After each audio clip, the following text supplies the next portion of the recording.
Hello everyone. अगर आपने इस सीरीज़ के पिछले एपिसोड्स को नहीं देखा है सो आई सजेस्ट कि पहले आप उन्हें देख लें एंड मेरे चैनल को सब्सक्राइब करें। एंड अगर आपको मेरी वीडियो अच्छी लगे देन प्लीज़ लाइक करिएगा। एपिसोड की शुरुआत में मुँह सुनती है कि कुछ लड़कियां बोल रही थी कि वो लड़की मुँह है ना, वो जियानहान को लेकर छत पे गई थी एंड उसे किस करने को बोल रही थी। ये सुनते ही ये शाओनान को ढूंढने लगती है, जिसे ऊपर से आते कुछ ऐसी हालत में देख के एंड देन जियानहान को भी यहाँ देखकर इसे लगता है कि इन दोनों ने किस कर ली है, वो भी इसकी बॉडी में रहते हुए। एंड ये नानचाओ की बात बिना सुने ही यहाँ से चल देती है, जो कि काफ़ी ज़्यादा सैड थी कि मेरी फर्स्ट किस भी मुझसे छीन ली गई। इसकी मैम इससे पूछने आती है तो ये इससे ही चिपक कर रोने लगती है, जिस पे मैम को काफ़ी ज़्यादा अजीब लगता है कि एक लड़का इससे क्यों चिपक रहा है। जियानहान इसे पूछने आता है कि तुमने जो छत पे बात कही थी तो वो मैं कब कर सकता हूँ, लेकिन इसे यहाँ पे वोमिट आने लगती है। ये अपने घर पे आराम से बैठा ही था कि कुछ गली के गुंडे बात कर रहे होते हैं कि अरे बॉस वही को नानशाओ पूल पर अकेला मिल गया जिसके वो पिटाई करने वाले हैं, वो भी अपने सारे दोस्तों को बुला के। ये सुनते ही अपने दोस्तों को फ़ोन लगाता है कि जल्दी से कि पूल के पास पहुंच जाओ, वहाँ पे लड़ाई होने वाली है। इसके दोस्तों को भी समझ में नहीं आता कि नानशाओ के फ्रेंड से लड़की कौन बोल रही थी। मुँह इसकी बातों लेकर सैड थी कि इसकी फर्स्ट किस चली गई। इसे पिटाई करने वाले यहाँ पे पहुँच जाते हैं, लेकिन एक जो इन सभी का बॉस था ये ने कहता है कि उस बेचारे एक को मारने के लिए तुम इतने सारे लोग लेकर आए, मुकाबला बराबर वालों का होता है, इसलिए सिर्फ मैं उसे मारने जाऊंगा। लेकिन जब ये देखता है कि आज नानशाओ लड़ाई के मूड में नहीं, बहुत ज़्यादा सैड मूड में रो रहा है, तो ये डिसाइड करता है कि ऐसे ही इसे नहीं पिटेगा। इस गुंडे के फ्रेंड्स आके देखते हैं कि ये दोनों तो अच्छे आराम से गेम खेल रहे हैं, जिन पे इन्हें यकीन नहीं होता। दूसरी तरफ नानशाओ अपने दोनों दोस्तों को लेकर यहाँ पर पहुँच जाता है, जिसे देखकर ये गुंडे कहते हैं कि ओह, तब नानशाओ को बचाने के लिए एक लड़की आई है। लेकिन जब मुँह उसके ऊपर इतनी बड़ी अच्छे वाली जंप मारता है तो इसे लगता है कि ये तो बिल्कुल वही स्टाइल है जो कभी नानशाओ उसके ऊपर किया करता था। एंड इसे ये देखकर काफ़ी ज़्यादा गुस्सा आता है कि मुँह इसके दुश्मन के पास बैठकर गेम खेल रहा है। ये इसे एकदम से उठने के लिए बोलता है, जिस पे एक गुंडा कहता है कि तुम इसे जानते हो क्या। एंड ये बताता है कि हाँ, ये मेरा फ्रेंड है इसलिए मैं इसके साथ जा रहा हूँ, वैसे तुम्हारे साथ खेलना बहुत अच्छा था। नानशाओ उस पर गुस्सा होता है कि एक तो तुम मेरा क्लब बंद करवा रहे हो और ऊपर से ये सब। लेकिन इसके दोनों फ्रेंड्स से बताते हैं कि नहीं नहीं लेडी बॉस ने तो दोबारा से ट्रेनिंग चालू करवा दी है, शायद आपके कहने पे। नानशाओ अपने दोनों फ्रेंड्स को यहाँ से भेज देता है एंड देन इसे बताता है कि दरअसल इसकी किस नहीं हुई है, जब ये किस करने ही वाला था कि इसे एकदम वोमिट आ गई थी, इसलिए इसे चिंता करने की कोई ज़रूरत नहीं है। एंड इसे थैंक्स भी बोलता है कि इसने क्लब को बचा लिया। ना ये दोनों खुशी खुशी अपने घर चले जाते हैं, जहाँ पे ये मुँह को अपने पीछे बैठा के लेके जा रहा था। एंड इसके फ्रेंड्स ये सोच रहे थे कि पक्का वो ना बॉस की गर्लफ्रेंड ही है, वरना वो अपनी बाइक पे किसी और को कहाँ बैठने देते हैं एंड उससे कहाँ चलाने देते हैं। नानशाओ कहता है कि मैं इस फ़ोन से किसी को फ़ोन नहीं कर सकता, इसलिए हम फ़ोन भी एक्सचेंज कर लेते हैं, वरना सबको यही लगेगा कि मेरे फ़ोन से लड़की क्यों बोल रही है। अपनी सीट पे से नानशाओ को मुंह दिखाई नहीं दे रही होती, इसलिए आज ये सीट भी चेंज कर लेता है। इसकी वजह से मुंह का इतना सारा वक्त छुटा ही जा रहा था, इसलिए एक लड़के को डरा के कहता है कि मेरे लिए नोट्स तुम्हें बनाने हैं आज से। देन ये मुंह को लेकर एक बड़ी सी शॉप पे जाता है, यहाँ पे बहुत ज़्यादा महंगी ड्रेस खरीदता है मुंह के पापा के लिए। लेकिन मुंह कहती है कि वो इसे एक्सेप्ट नहीं कर सकते, क्योंकि हम जितनी महंगी ये ड्रेस है उतना तो हमारे पूरे साल का मकान का किराया होता है। अगर हम इतनी ड्रेस को पहन के बाहर निकलेंगे तो लोग क्या सोचेंगे। इस सारी बातों को सुन के नानशाओ को गुस्सा आ जाता है, इसे बोल देता है कि लो पकड़ो इसे, फेंक दो कहीं। ये इस ड्रेस को वापस करने के लिए जाती है, वापस तो ये नहीं हो सकती थी, इसलिए इसके बदले में ये थोड़ी बड़ी साइज़ की ड्रेस ले लेती है। नानशाओ मुँह के पेरेंट्स को जाके कहता है कि आज मैं यहाँ का खाना नहीं खाऊंगा, चलो हम सब बाहर डिनर करते हैं, सबसे महंगे वाला खाना। लेकिन इसके पापा इस पर मना कर देते हैं कि तुम्हारे पास इतने पैसे कहाँ से आए। ये कहता है कि मेरे पास बहुत सारे पैसे हैं, लेकिन इस पे आंटी यहाँ पर आ जाती है कि अच्छा जब इतने सारे पैसे हैं तो मकान का किराया मुझे दे दो। नानशाओ इस आंटी को सुनाने लगता है, लेकिन इसके पेरेंट्स इसे किसी तरह से चुप करते हैं एंड इस आंटी को भी दोबारा से काफ़ी सारा सामान देकर यहाँ से भेज देते हैं।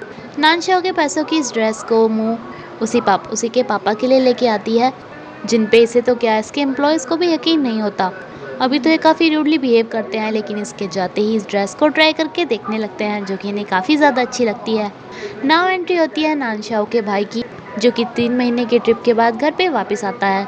ये मुँह को अपना भाई समझ के इसे सोते हुए देख ही रहा था कि ये इसे एकदम देख के डर जाती है कि ये लड़का कौन है जो रात को इसके पास आ रहा था।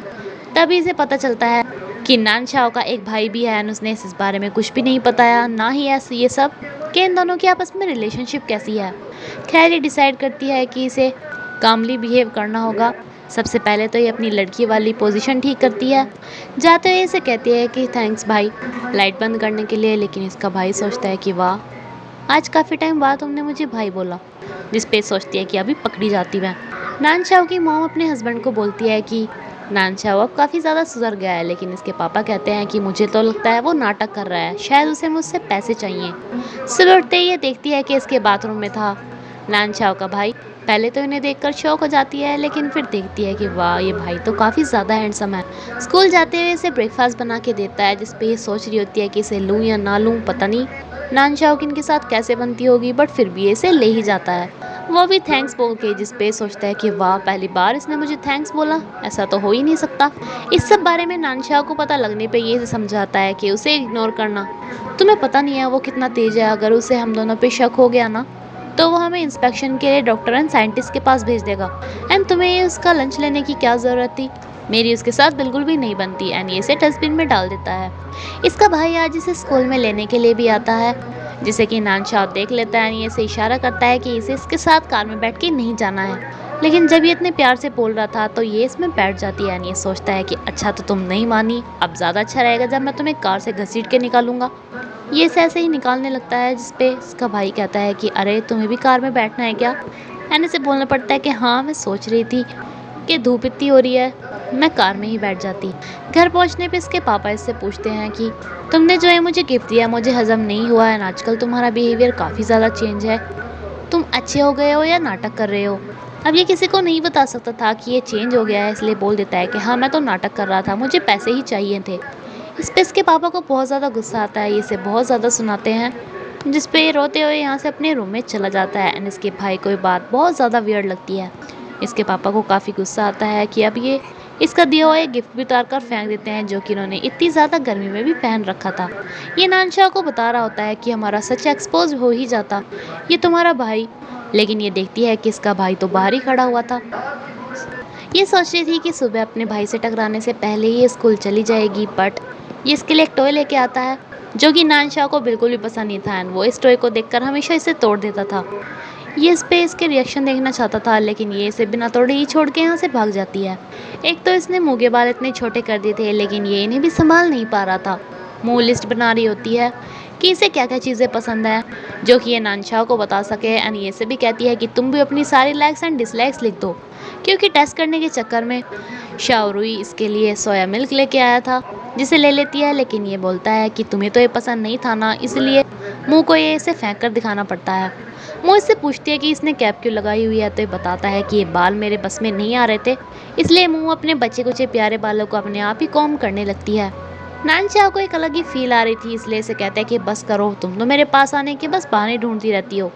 एंड ये सोच रही होती है कि अगर ये मेरे बाल ना होते ना तो मैं तो किसी और के बाल को हाथ भी ना लगाती।